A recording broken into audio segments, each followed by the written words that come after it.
It was a long night for Michigan here in South Florida, and no, the Wolverines weren't partying into the new year. Georgia left Michigan's head spinning, doing whatever it wanted on the offensive end of the field, and the Bulldogs' D shut down one of the nation's top rushing attacks, holding them to a season-low 88 yards. We bring you sports live tonight from Warwick Hills, where the first round of the Ally Challenge is officially in the books. Similar to the Buick Open days, it's no surprise, but another packed leaderboard. 21 golfers are within 3 strokes of the lead. After 4 wins in 4 days, Michigan is cutting down the nets at Madison Square Garden, celebrating its 2nd straight Big Ten tournament title and just the 3rd team ever to do so. Philadelphia, the city of brotherly love. The Red Wings, though, haven't gotten any love in Philly in 22 years. Detroit hasn't beaten the Flyers on the road in regulation since January 25th.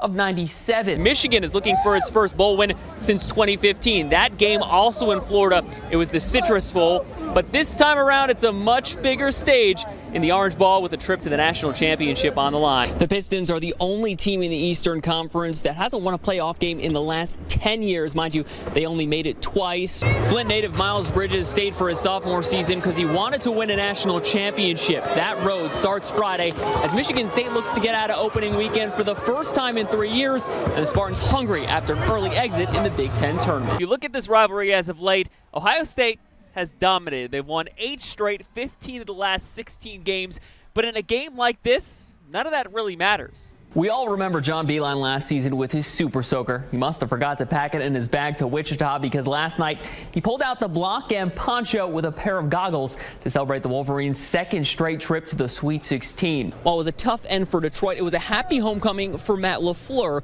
The Mount Pleasant native clinched a first-round bye in an already historic year in Green Bay. When these gates open on Friday night, Goodrich will host Lake Fenton. The Blue Devils also so happen to be the defending league champs, and it's a game the Martians are saying could set the tone for the rest of their season. Just being outside, working with my hands, cutting grass, playing with dirt, all the above. I just loved it. For the past 3 seasons, Kelly Rensel has been the first one on the field and the last one off, making sure that Dow Diamond is in perfect condition when baseball fans hear those magical words, play ball. It's really neat to have a big part in that and not really be in starting lineup, you know, and kind of be the guy behind the scenes, guy behind the curtain, making sure things are ready for these guys because they'll be out here at 1 o'clock setting up for BP, so we got to do that, and early work in infield, so it's an all-day process. And right before a game, once we get everything done, it's the calm before the storm. We got the lines out, bases are in, everything's perfect. Right before those guys run out for the starting lineup, that's probably the most rewarding part. Rensel is pretty good at it too. He won the Sports Turf Managers Association 5th annual Mowing Patterns contest for this design for the 2017 Midwest League All-Star Game. Mowing patterns is pretty easy. I think for the most part, when you look at a pattern, you see a light strip means the grass blades are facing away from you. If you see a dark strip, it means they're facing towards you. So if you understand that concept and you can walk or drive in a straight line, sky's the limit. How fun is it doing that kind of stuff? It's a lot of fun. It's a lot of fun just to see, to go into it and how to mark things off and to measure things out and the process that goes into it. And then when you see like a good picture above and you see your final project, it's pretty neat. When I first started here, I didn't really know anything, so everything I've learned about this job is from him. He's hired a great crew and everyone gets along, and we all communicate well together, so it's easy to work together and get stuff done. And nothing's better than seeing that hard work pay off come first pitch. This is essentially my office, and those guys are in my office, so I just kind of kick back and watch everybody else work. So it's kind of nice to enjoy the game, and at the end of the night when the game's over, we're putting clay back in the mounds, redragging the infield, and putting her in bed. Then it's a good night's sleep before starting it all back up again the next morning.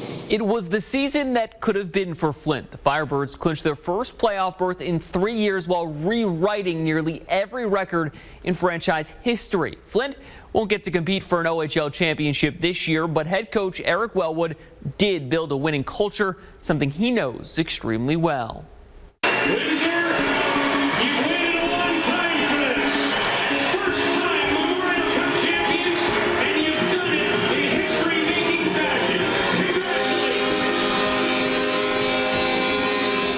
Eric Wellwood was a part of arguably the top team in OHL history, bringing his hometown of Windsor back-to-back Memorial Cup championships in 2009 and 2010. After that second title, Wellwood got the call and was selected in the 6th round of the NHL draft by the Philadelphia Flyers. Well, that was a special summer. You know, you win the Memorial Cup, you get to tour the trophy around the city that you're from. Then you get drafted by an NHL team, especially a team like Philadelphia that has a lot of history to it.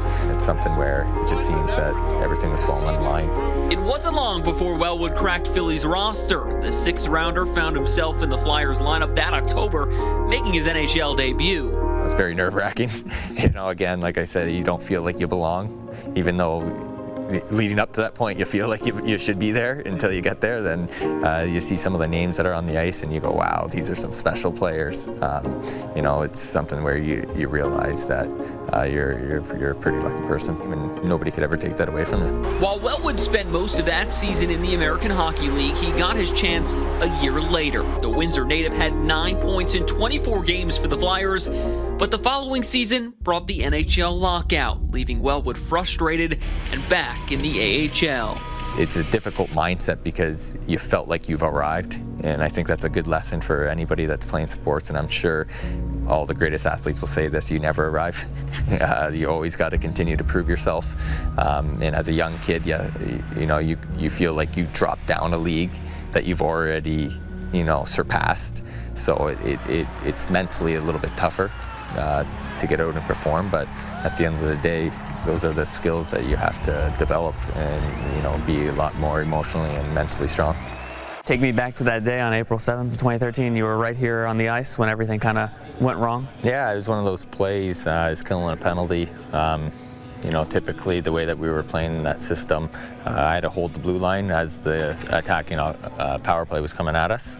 And Nino Niederreiter, he's playing in the NHL now, really skilled player, put it through my legs and jumped around me on this board side, and I simply just went to go check him to impede his progress, and nothing out of the ordinary. I fell, and when I hit the boards, my skate dug into my ankle, and that's all she wrote. It was actually my own teammate that told me, Welly, you're bleeding profusely, and I looked down and there was blood everywhere. So as soon as that happened, we knew that it was serious. Wellwood's skate severed 3 tendons in his foot, 70% of his Achilles, and his posterior tibial artery.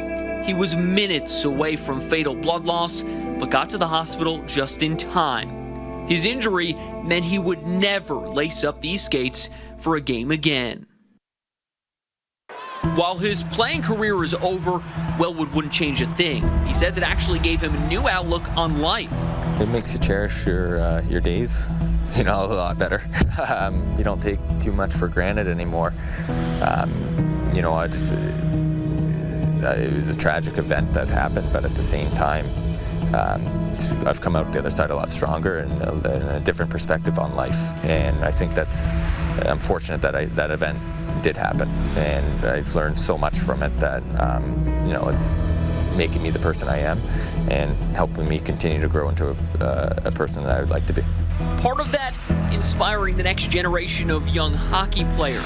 Wellwood came to Flint last season, and in just 17 short months, doing something no one ever has. He's already the winningest coach in franchise history, and leading the Firebirds to their best season on record. I think everything is just fallen into place.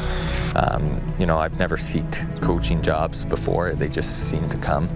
And I'm very grateful for it, and I really enjoy what I'm doing. And I hope I get to continue doing it, and wherever life takes me, it'll take me. But you know, you just live day by day, like I said, this whole interview, that I don't really have too many aspirations anymore. I think my aspirations are to help these kids get to the next level and to have a really good experience and help them, you know, maybe give them some life tools where, you know, as they move on from hockey, that they can use these life tools to have a fulfilling life. Wellwood will get to do that at least one more year in Flint. 2 weeks ago, the Firebirds extended his contract through the 2020-21 season.